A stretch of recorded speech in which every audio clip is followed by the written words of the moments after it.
Okay, so in this video we are going to talk about how to calculate the quartiles of a set of data.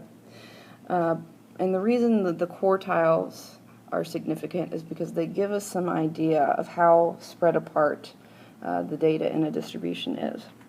One really easy way to calculate the spread of a set of data is to calculate the range. So let's talk about that first. Notice here I've got the data that I showed you all the other day. This is the number of games that Wayne Gretzky played in his 20 seasons as a professional hockey player. If we want to calculate the range of this data, what that means is we just need to take the maximum value from our data set and subtract from it the minimum value of our data set. So in this case, our maximum value, you can see down here, is 82 games.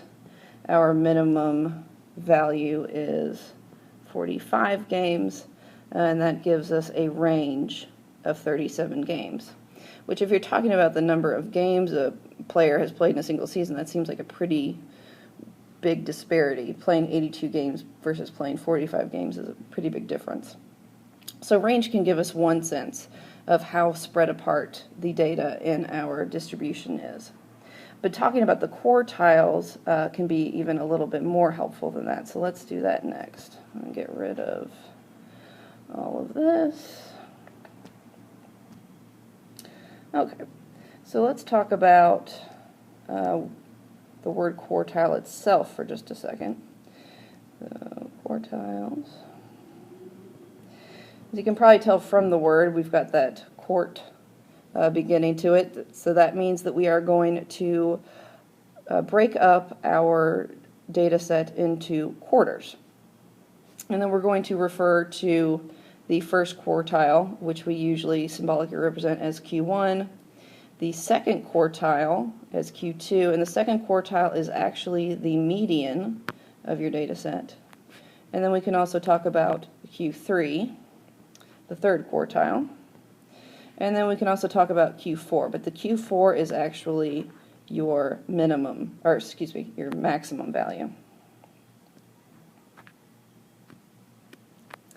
So the median, well, I guess the easiest of these four, I should say, is the maximum value. Obviously, in this case, the maximum is just simply 82. So there's quartile 4. But let's talk about calculating the rest of these values. The median, like I said, is quartile 2, and that's a pretty simple data point to find out. You just take a look at your data set, see how many data points you have in there. We've got 20, so that means that our median is going to be the average of our 10th and 11th data points, but those both happen to be 79, so our median is also 79.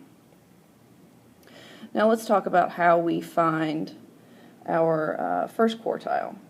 If we have a median of 79, then what we need to do is take a look at where our minimum value is, and we're going to find it's sort of like the median of our lower half of our data. So in the lower half of our data, we have 10 data points, go up from 45 to 79. And so to find our first quartile, we're then going to have to find the middle data point there. So if we've got 10 data points, again, that's going to be an even number of data points, so our first quartile will be the average of our 5th and 6th data points. So in this case, it's going to be 73.5. Finding the third quartile works exactly the same way, sort of finding the median of the upper half of our data. So again, since we have 10 values in the upper half of our data, our third quartile is going to be the average of our 15th and 16th data points, which just both happen to be 80. So quartile 3 is 80. Now this tells us that, or we can learn a little bit about our distribution by taking a look at the differences between our quartiles. Quartile 1 versus quartile 2, that's a difference of 5.5. Quartile 2 versus quartile 3, that's a difference of just 1.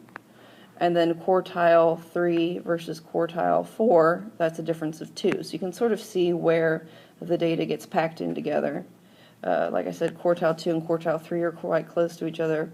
Quartile 3 and quartile 4 are pretty close together. There's a bigger disparity between quartile 1 and quartile 2. So that just gives you a sense that more of the data is packed towards the higher end of our distribution.